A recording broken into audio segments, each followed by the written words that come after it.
नमस्कार आप सभी किसान भाइयों को। आज के इस वीडियो में हम पंचगव्य का कैसे हमें तैयार करते हैं और उसका कैसे प्रयोग करते हैं इस विषय को जानेंगे। उससे पहले मैं आपको बता दूं कि पंचगव्य हमारे खेती और पेड़ पौधों के लिए एक टॉनिक का कार्य करता है। इससे हमारे पेड़ पौधे सुरक्षित और बहुत ही अच्छे से विकसित होते हैं। फूलों की खुशबू बरकरार रहती है और बढ़ जाती है। उसके साथ ही फल ज़्यादा आने लगते हैं। हमारी मिट्टी में सूक्ष्म जीवों की सक्रियता बढ़ जाती है और उन्हें ताकत प्राप्त होता है। अब हम इसको कैसे तैयार करते हैं ये जानते हैं।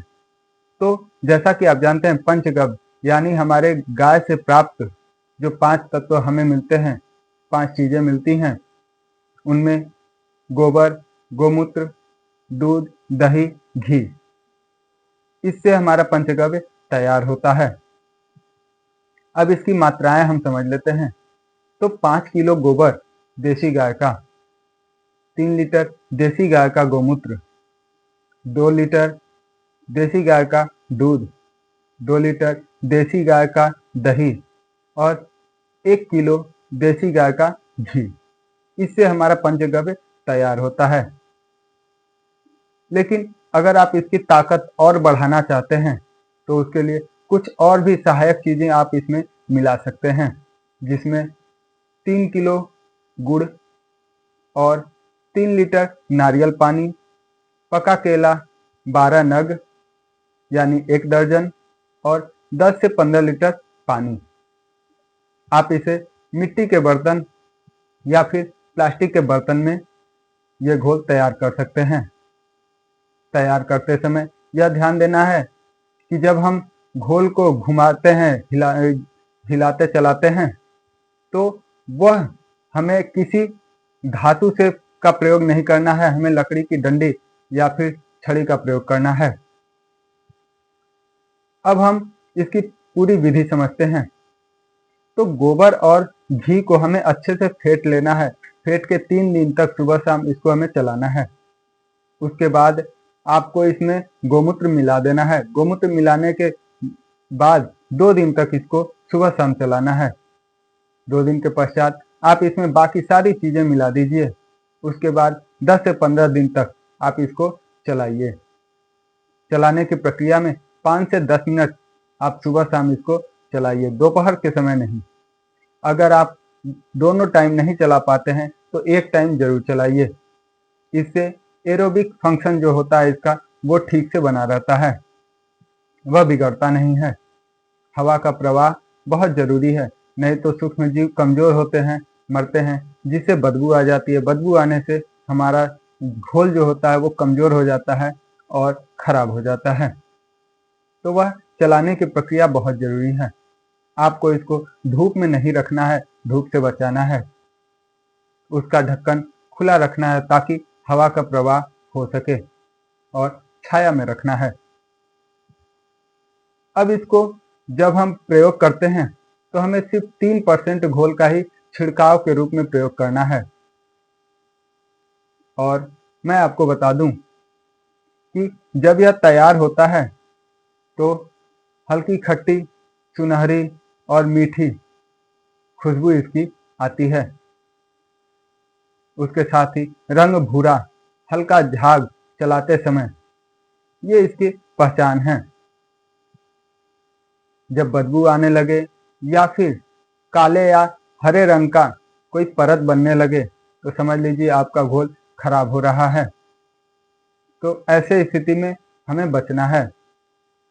आप जब हमारा घोल ऐसी स्थिति में आ जाए और हमें पता चल जाए कि यह खराब हो गया है, तो आपको 1 लीटर घोल में 20 लीटर पानी का एवरेज मिला के आपको मिट्टी में डालना है, नहीं तो दिक्कतें कर सकती हैं।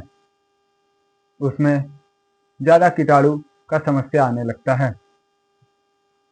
अब हम बात करते हैं कि हमें खेत में इसका क्या एवरेज रखना है डालने के टाइम। तो आप 5 लीटर पंचगव्य और 100 लीटर पानी में मिला के आप इसको खेत में दे सकते हैं। सूक्ष्म जीव अच्छे से सक्रिय होते हैं और उनकी ताकत बढ़ती है। वही जैसा कि मैंने बताया 3% हमें छिड़काव के लिए प्रयोग करना चाहिए, यानी कि 3 लीटर हमारा पंचगव्य 100 लीटर पानी में मिला के आप इसका पेड़ों पे छिड़काव कर सकते हैं। इससे फल फूल बहुत अच्छे से आएंगे, खुशबू बनी रहेगी। वही गमले के फूल में यदि हम प्रयोग कर रहे हैं तो उसमें हमें 3 ml 1 लीटर पानी में मिला के छिड़काव करना है। वहीं गमले के मिट्टी में देना है तो हमें 30 ml पंचगव्य और 1 लीटर पानी मिला के हम गमले में दे सकते हैं। इससे जीव सक्रिय रहेंगे, सूक्ष्म जीव, और उसके साथ ही हमारे फूलों की खुशबू अच्छी आएगी। अब हम बात करते हैं कि इसे चलाने की प्रक्रिया में अक्सर हम ये सोचते हैं कि घड़ी के ही दिशा में चलाने को क्यों बोला जाता है।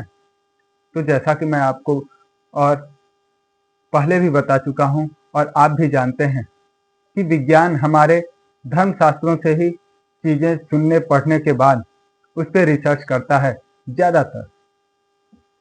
तो आखिर हमारे धर्मशास्त्र में ऐसा क्या था कि यह फिर वैज्ञानिक दृष्टि उस पर पड़ी और रिसर्च किया गया। तो पहले हम अपने धर्मशास्त्र के अनुसार, अपनी परंपरा के अनुसार समझते हैं कि घड़ी की दिशा में क्यों कहा जाता है। तो जैसा कि आप जानते हैं कि हमारे देश में घड़ी की दिशा सृष्टि की स्वाभाविक दिशा मानी जाती है। यज्ञ में, हवन में, पूजा, विवाह, ये सारी प्रक्रियाओं में यही दिशा शुभ मानी जाती है। कहा जाता है कि इस दिशा से हमें जो ऊर्जा है वो सकारात्मक प्राप्त होती है। जब इस पे वैज्ञानिक दृष्टि पड़ी और इस पे शोध किया गया तो पाया गया कि जब हम घड़ी की दिशा में घोल को घुमाते हैं तो जो घोल में सूक्ष्म जीव हैं वो अच्छे से पनपते हैं, वो पूरी तरीके से सक्रिय होते हैं, उनकी ताकत अच्छे से ग्रोथ होती है। उसके साथ ही पूरे घोल में एरोबिक सिस्टम अच्छे से रहता है, समय से तैयार हो जाता है और हमारा घोल खराब नहीं होता है। वहीं कभी सीधी कभी उल्टी दिशा में हम यदि घुमाते हैं तो जो सूक्ष्म जीव हैं उनकी कॉलोनियां टूटती हैं। कॉलोनियां टूटने से जो एनारोबिक फंक्शन है वो स्थिति गलत हो जाती है। हमारे हर जगह पे हवा नहीं पहुंच पाता या फिर कैद हो जाता है, जिससे कई सारी दिक्कतें, हमारे सूक्ष्म जीव को कमजोर होना, हमारे घोल का जल्दी खराब होना, ये सारी प्रक्रियाएं जुड़ जाती हैं। तो हमें अपने घोल को बचाना है और उसका पूरा लाभ उठाना है तो घड़ी की ही दिशा में घुमाना है। जब हम उल्टा और सीधा दोनों को लेके चलेंगे तो ऐसे स्थिति में हमारा घोल तो पूरी तरीके से खराब नहीं होता है, और लेकिन जो उसकी ताकत है वो कमजोर हो जाती है, उसमें कमी आ जाती है, सूक्ष्म जीव कम हो जाते हैं, सूक्ष्म जीव सुस्त हो जाते हैं, कमजोर हो जाते हैं। तो जितना हमें लाभ मिलना चाहिए उतना हमें लाभ नहीं मिल पाता है। इसमें एक चीज का और हमें ध्यान देना होता है कि जब हम घड़ी की दिशा में घुमाते हैं तो हमें नीचे से ऊपर की ओर उठाना होता है, लेकिन ज्यादा तेज गति का प्रयोग नहीं करना है। हमें मध्यम गति, धीमी गति ही चुनना है, लेकिन जो गति हम एक बार शुरू करते हैं वही गति हमें बराबर उसमें मेंटेन करनी होती है। अगर हम गति में कम बेसी भी कर रहे हैं तो भी हमारे घोल में कुछ न कुछ कमियां आ जाती हैं। तो एक ही फंक्शन में आप घुमाइए ताकि हमें सारा लाभ उसका प्राप्त हो सके। आपका कोई भी और समस्या है खेती से जुड़ी या फिर कोई प्रश्न है इस आज के जानकारी से जुड़ी तो आप हमें कमेंट जरूर करें, या फिर आप हमारे स्क्रीन पर चल रहे व्हाट्सएप नंबर पे भी हमें अपना प्रश्न पूछ सकते हैं। हम पूरा प्रयास करेंगे कि आपको उचित तरीके से और सही जानकारी दे सकें अपने वीडियो के माध्यम से। और आज का यह वीडियो आपको यदि अच्छा लगा हो तो आप जरूर लाइक कमेंट करें, उसके साथ ही शेयर करना ना भूलें, जिससे हमारे अन्य किसान भाइयों को भी इसका लाभ प्राप्त हो सके। धन्यवाद।